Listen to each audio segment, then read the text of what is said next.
Iran, a state which will soon have a new president, has always wanted to be different to the rest of the world and swim not with, but against the international current.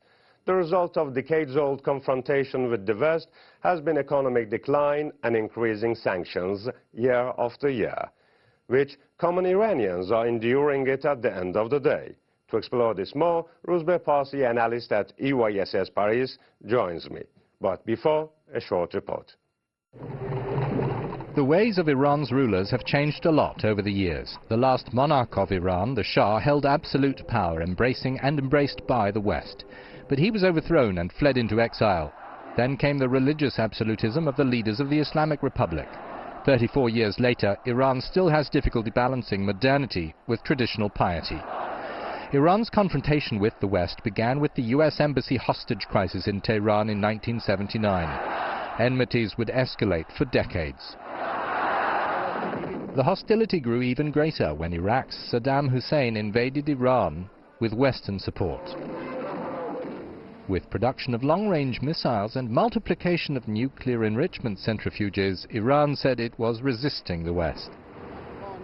On the world stage, the Islamic Republic blames its economic failures on what it calls a Western conspiracy. The West, particularly the USA, attributes Iran's failure to integrate with the international community to the Islamic Republic's human rights record, to the absence of democracy in Iran. The US called it a sponsor of terrorism. Iran calls America the biggest threat to its integrity, citing sanctions which are meant to isolate the Islamic Republic. The new presidency of Barack Obama appeared to offer a prize opportunity for dialogue. But that we will extend a hand if you are willing to unclench your fist.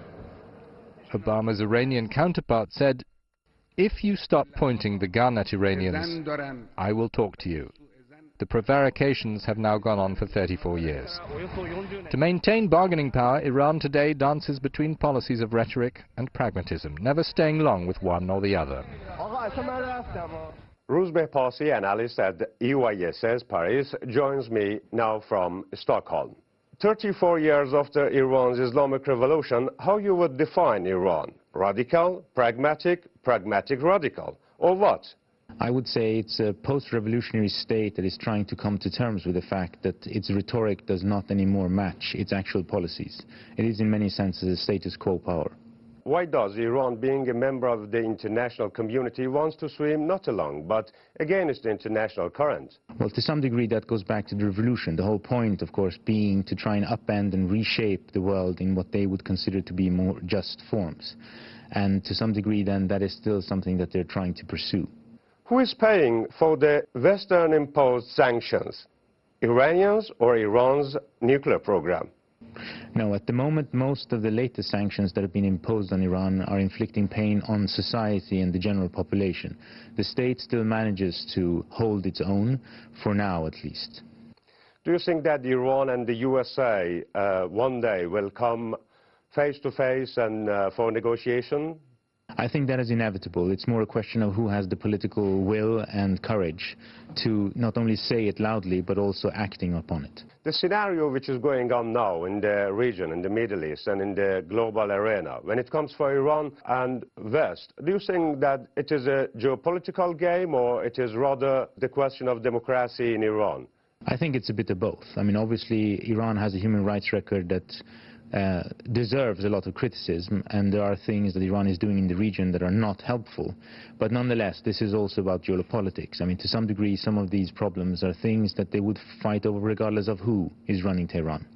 And the end of the Green Movement, what will happen to the Green Movement? For something to be qualifying as a movement, it has to be more permanent. So it remains to be seen. I mean, the discontent is there, there is no question about that. But whether it conforms, whether it coagulates into an actual movement is a different issue. Who is the final decision maker in Iran, Rouzbeh? The final decision maker, but not the sole decision maker, is the supreme leader, Ali Khamenei. But politics in Iran is much more complicated. There are different layers of the decision makers, no? Absolutely. It's different circles and networks of power that goes into the military establishment, into politics, into business, etc., etc. So that's why I say he's the final decision maker, but he's not the sole decision maker. He still needs to line up all these different factions and networks before he can come to a decision that will be backed by them, which is necessary. Who is losing most by this confrontation, Iran or the West? Well, in terms of, if you look at geopolitical weight and strength, obviously Iran is the one that will lose out most.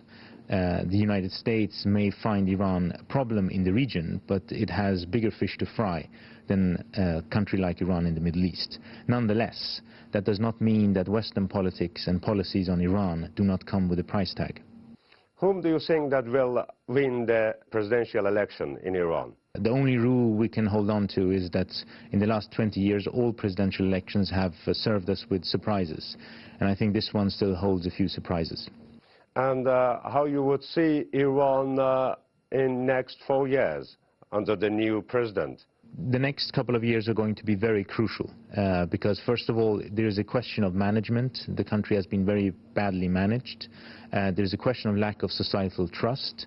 And there's, of course, the overarching question of an economic policy and an economic situation, an economic structure that is very, very dysfunctional. And what do you see the end of the conflict with the West? Compromise or war?